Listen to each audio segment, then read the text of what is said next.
ายดีเนาะมันทีกันมาอีกแล้วกับลูกหน้าอาชิวเนาะมันจะพยายามเด็กเทียบอีกตื่มแล้วเนาะเด็กข้ามที่เราได้ข้ามปักไว้ตั้งแต่มีช่วย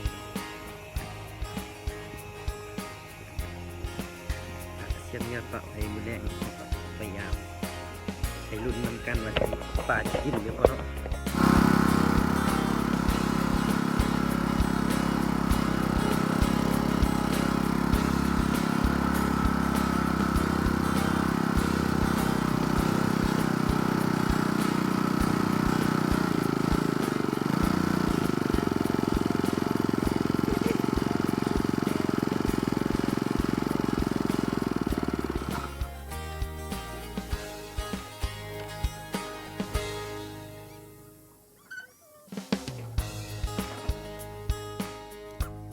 เหยื่อกันตี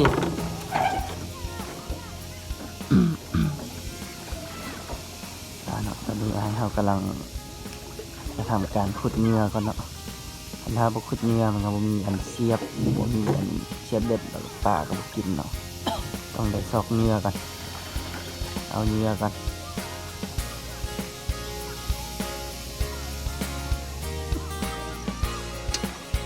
ระวังรอท่า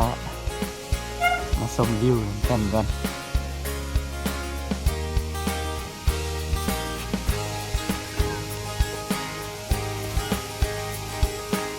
มามีบ่พี่น้อง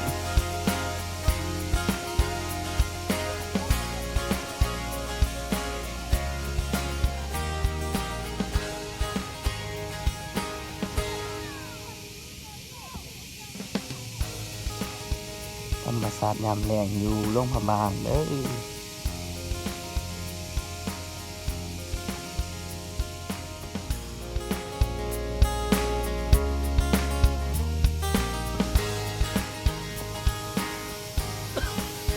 กำลังคิดเงี้ยเนาะถ้าได้เงี้ยพอแล้วเขาก็จะไปยามเด็กกัน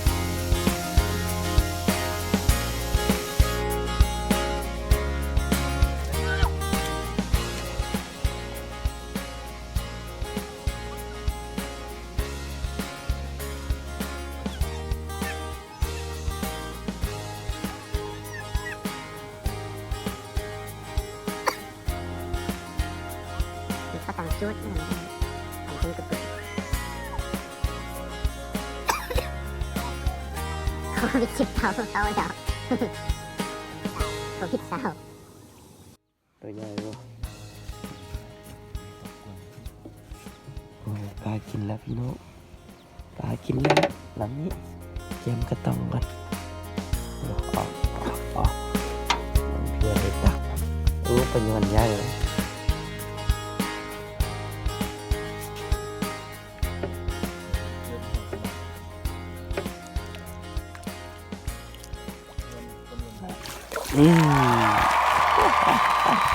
หวานไล่เที่ยวไปแหละเปิด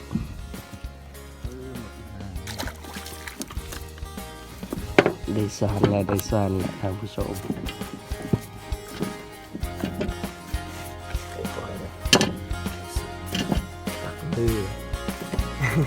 ถ่ายวิดีโอ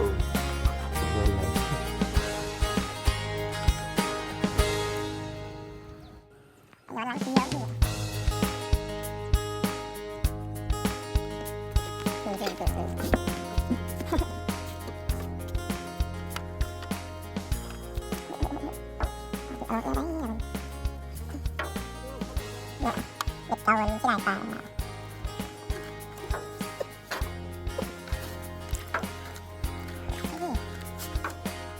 อีกตัวนึงเลยนี่ตัวที่3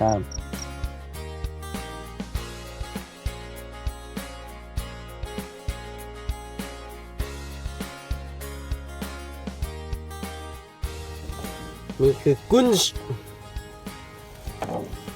ปลาแคร่ครับพี่น้องครับ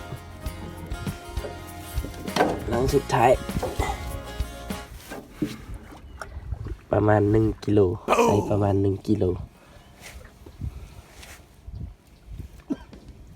ตอนกินตอนตักบ่ทันเลยฮะเบิ่งเนาะ พอยามมันรูดตายก็เลยให้ตันตักเดียวมาให้มึงมัน4 ตัวโอ้โหหลังจากที่ยามไปแล้วฝนตกหนักมากได้ทั้งหมดจาก3 มิลลิเมตรคนงานมือดี